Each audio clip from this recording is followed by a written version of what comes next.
Good morning, everybody. Thank you so much for being here. President Trump is correct when he said that election security is national security. And one of the greatest privileges I have is being Secretary of the Department of Homeland, and part of that is that we secure our elections. It surprised me when we first started getting in and digging into the elections, and this isn't about rehashing the 2020 election. This is just exposing what took place and to make sure it never happens again. And there's some really easy steps that can be taken to secure our elections. And it shouldn't be a partisan issue. This should be something that every American, regardless if you're a Republican, you're a Democrat, you're an independent, you're a libertarian, regardless if you live in a blue state or you live in a red state, everybody should know that their vote counts. And we have individuals that are voting that shouldn't be. It cancels out someone that should be. So I want to go through some things in a little bit more depth than what we were able to expose last night, because President Trump, he hit the highlights, and those should be scary for everybody. What we're going to do is dig in just a little bit deeper, and then we'll take some of your questions. So first of all, Department of Homeland Security, we've identified 250,000 non-citizens registered to vote in just 4 states. Mind you, we have 46 other states. And just 4 states, we've identified 250,000 non-citizens registered to vote in California, and Pennsylvania, New Jersey, and Nevada. We also worked with proactive states to identify 28,000 non-citizens on their voter rolls, plus 400,000 individuals that are still registered to vote that are deceased. Now, these 23 states, they proactively worked with us on the SAVE program. That's Georgia, Ohio, Tennessee, Texas, North Carolina, Idaho, Alabama, Missouri, Louisiana, Kansas, Arkansas, Wyoming, Montana, Iowa, Florida, South Dakota, Indiana, Arizona, South Carolina, Utah, Nebraska, Michigan, and my great home state of Oklahoma.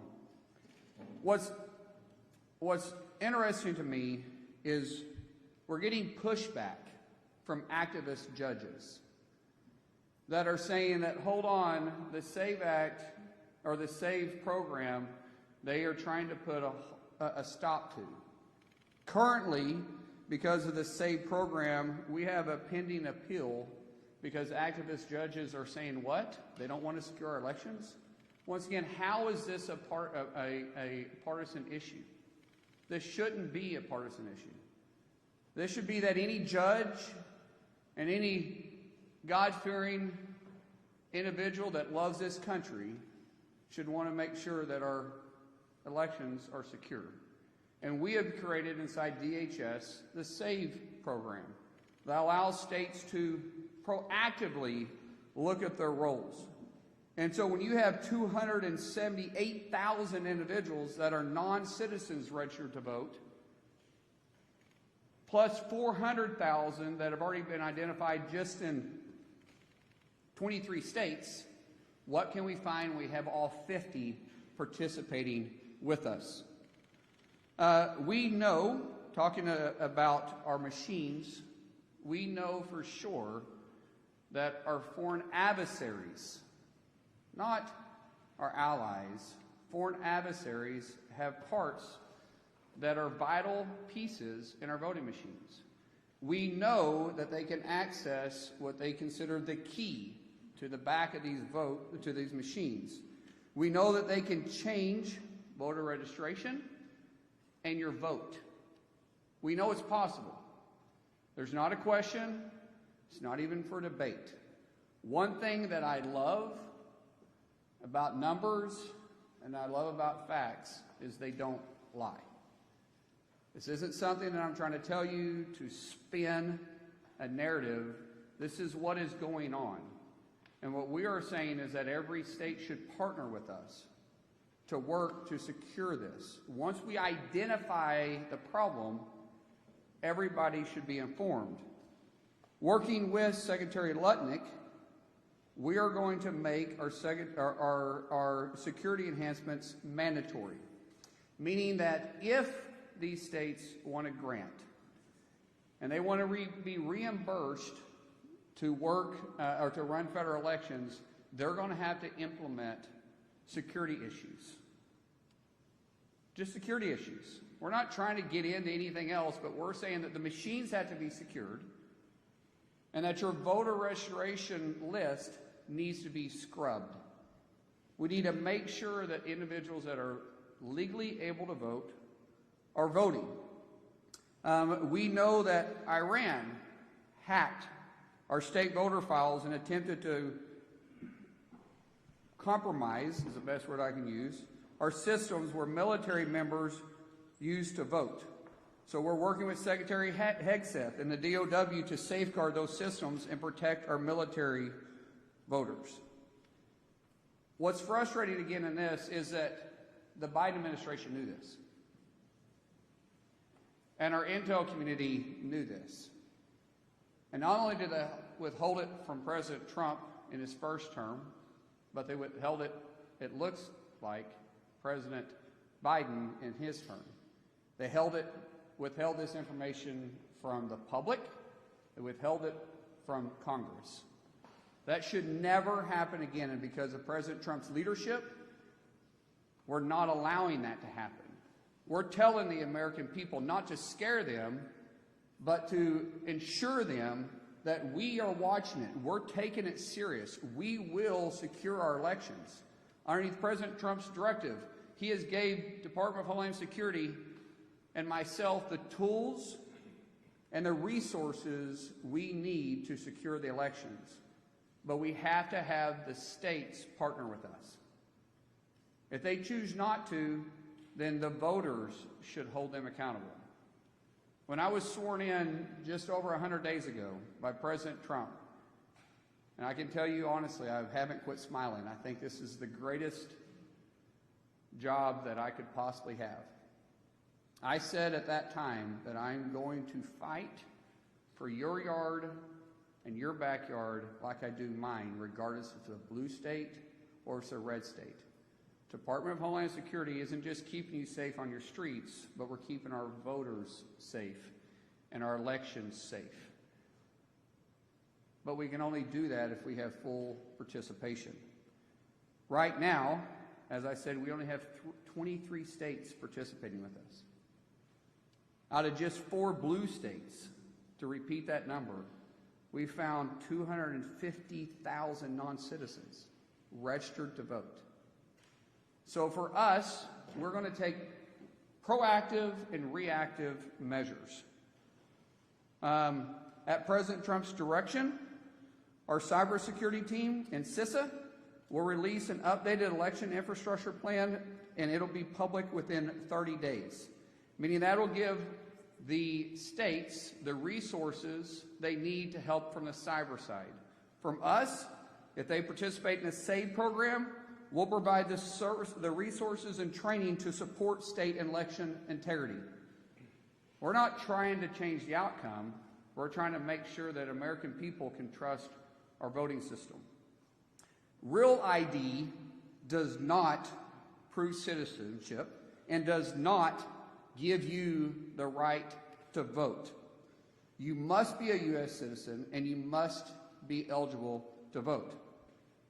Before and after the election, we will scrub all election records looking for illegal aliens and those who are ineligible to vote, including those that somehow voted, yet they were deceased. If you're illegal and attempted to vote, or you tried to vote illegally for someone else, we will find you and we will charge you. Illegal voter registration and illegal voting both carry penalties up to 5 years in prison and up to $250,000 in fines. We will pursue maximum pressure on this. To let you know, we will be proactively looking at early voting, and then after post-election, we will continue to scrub all those that did vote. Those states that don't participate with us, they have public records of those that voted, which is where we found the 250,000 from the 4 states that don't participate with us. We will go through those records one by one, and we will pursue everybody. We will make sure that people know they can trust our elections. If states want the grant funding, to recap, they must secure the elections. I want to thank President Trump's proactive approach to this. He has put together a remarkable team that not only is informing the public about what's going on, but we're also informing Congress, we're informing our states, and we're going to secure our elections. States must be aware of the real threats for voter registration and the system breaches. And I do want to reemphasize the system breaches. Our machines are vulnerable. There are steps that can be made right now that can secure those. I would ask not just the public, but the media. That question should be asked of blue states, because we have red states participating with us. We have some red states that aren't. Every state that's not participating with us should be asked the hard question, why not? What are you afraid of? If they're not willing to do it, it should raise serious questions. It's not that hard. This isn't a partisan issue. So in conclusion, to recap, under President Trump's leadership, DHS is well prepared to support all states, red states, blue states, and local election officials ahead of the midterms. States must do their part to secure our election system, and we stand by to help. If you are an illegal or you're voting illegally, we will hunt you down, we will find you, and we will prosecute you. The American people must have confidence in our elections. Election security is not a partisan issue, and Homeland Security, we're here to support everybody. The American people, the states, even the media, to get access and the information they need to hold the states accountable. So with that, I'll open up for questions. Yes, ma'am.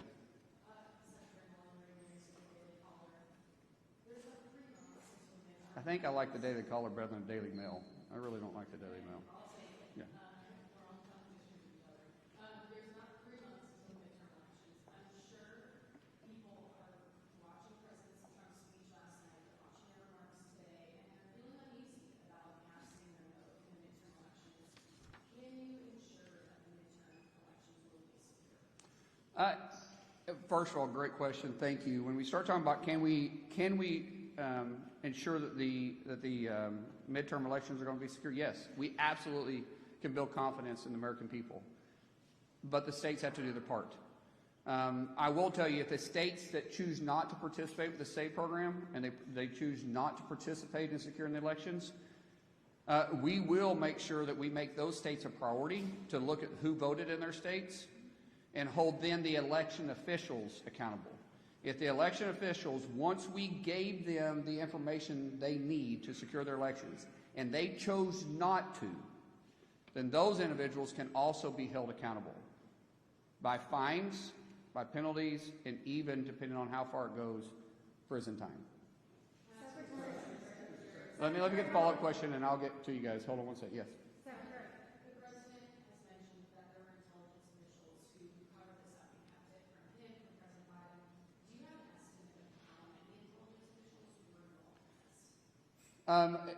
There's no question the intelligence community from the FBI, CIA, and even other places within DHS, not underneath President Trump's leadership, but that was underneath the Biden administration, kept it from President Trump and the American people in Congress.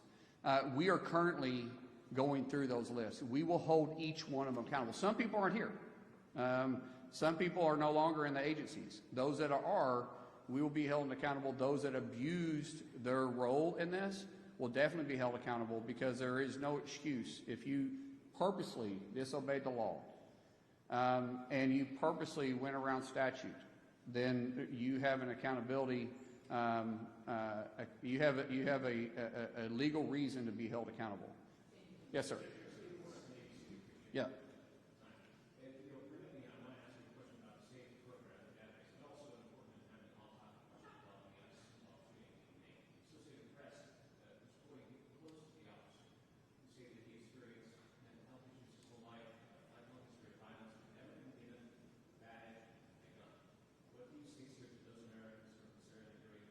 Sir, I have not heard that at all, but we understand that it's being investigated, and we'll allow the investigation to go through. That's all I'm going to say about that. Secretary. Yes. Hi, thank you so much. Yes. Thank I got back here in the back. you. Thank you, guys. Thank you so much for doing this briefing today. Is there any analysis on what went wrong with SISA in 2020 and the premature analysis that it was the most safe and secure election?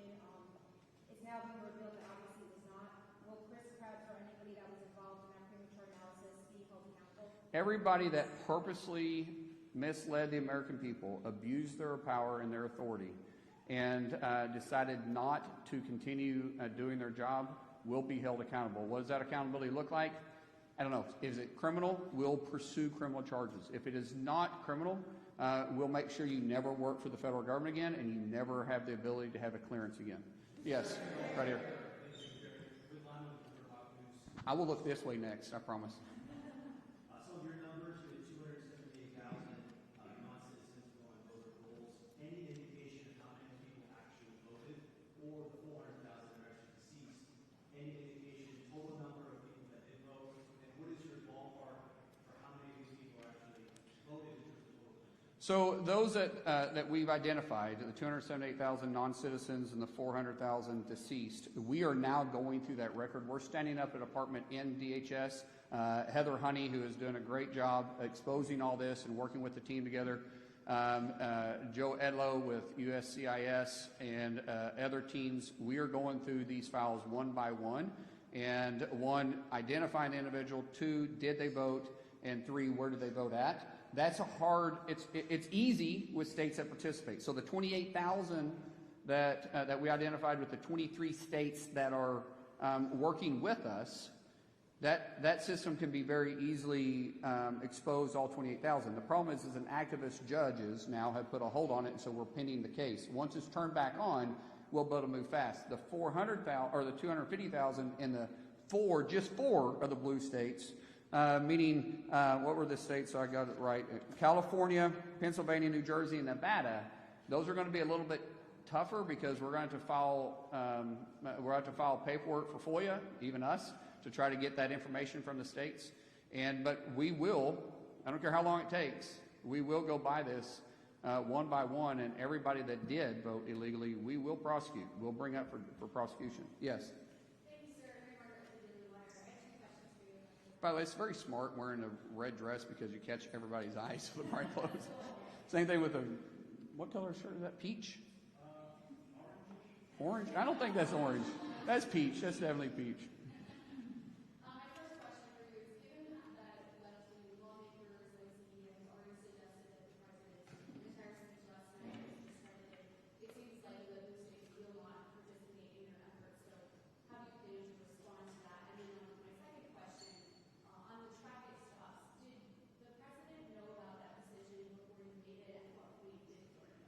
Yeah, so let's talk about the major networks not willing to carry the President of the United States address to the nation on election security. How shameful is that? I think it was ABC, NBC, and I don't know if CBS. Did CBS carry it? Anybody? CBS carried it. So ABC and NBC not carrying that? Why? What are they trying to cover up? Why wouldn't they want to inform the American people? Why are they calling themselves a news outlet if they're not actually trying to put the news out there? We wasn't giving spin on the election. The president wasn't trying to relitigate what happened in 2020, although he definitely could at this point. The president was giving facts, what we have exposed, what the Biden administration covered up, what the intelligence community held from the American people, Congress, and the executive branch, and we're putting it out there. And yet, 2 major networks didn't want to cover it. I think the question really should say why. Because they sure covered the other part of it when they were saying that it was the most secure election ever. What facts did they have? Because they didn't have facts. They were taking someone's word for it. President Trump gave facts. Today we're giving facts. When you start talking about the president and I are very close. I was texting with him this morning.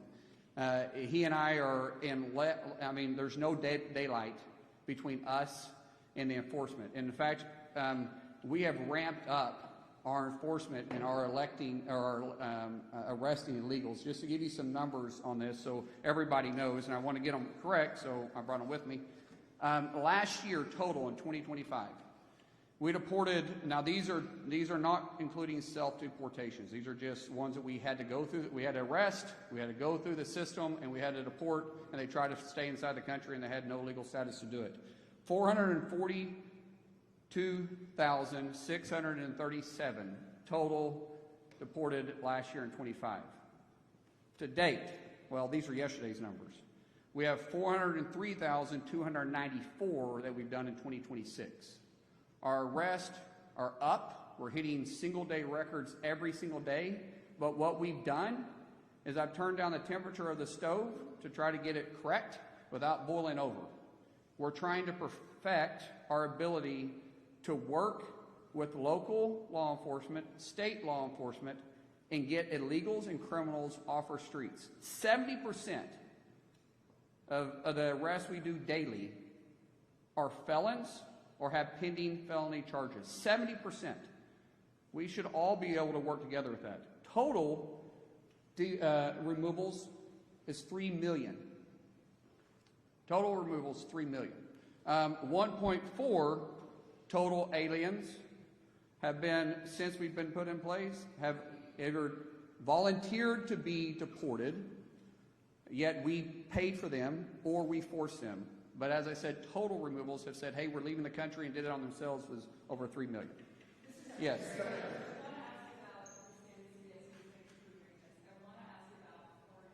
I'm sorry, who did you say you were with? Well, thank you for covering it last night. Absolutely. I want to ask about foreign interference in our elections, but just first, since you mentioned turning down the temperature, what assurances can you give Americans that ICE officers will face consequences if they violated DHS's use of force policy? And who will make that determination? And can you commit now to making that determination public? Let me clarify. When I say turn down the temperature, when I turn down the temperature with you guys, we're turning up the heat on the streets. We're out there working harder than we ever have because we've empowered our law enforcement to do their job. What I'm trying to do is remove us from the headlines every single day. But everybody will be held accountable. I don't pick and choose which laws I'm going to enforce. I enforce our nation's laws. That means I'll enforce it with our own agency, and I'll enforce it with the criminals on the streets. That's my assurance. Yes. Go ahead. And I saw you stand up. I'll get to you next. Go ahead.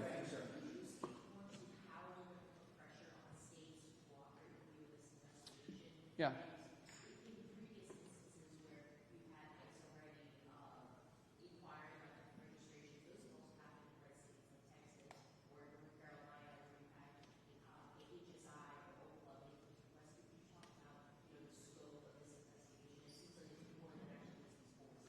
So when we start talking about enforcing, first of all, the states to work with us and then the scope moving forward, I obviously can't force the states, but the states always look to us for reimbursement when it comes to helping with the elections. It's expensive to put on an election. I mean, you think about every precinct in every county and then statewide.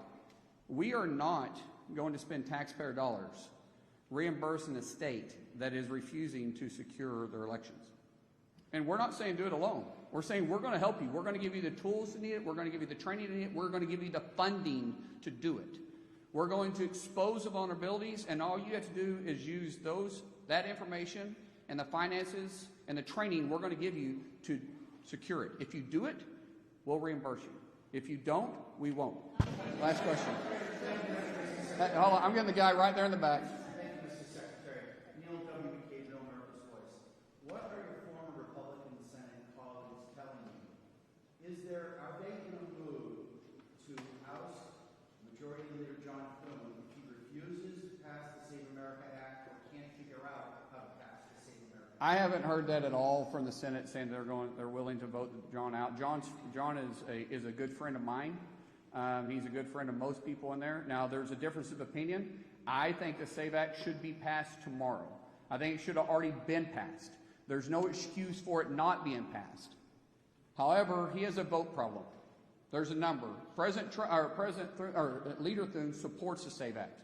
He voted for the SAVE Act when it came up during the vote-a-rama. Except everybody controls their own card. And even, I think the last time the vote came up, there was 49 that voted. Even if we did away with the filibuster, it still requires 51. So I know Leader Thune is working hard on that, but he's got a very, very difficult task ahead. Yeah. Let me just get it. I'm sorry. I told this guy with a paper I'd get to him, and then this is the last question. I have to go. I'm so sorry. Yes.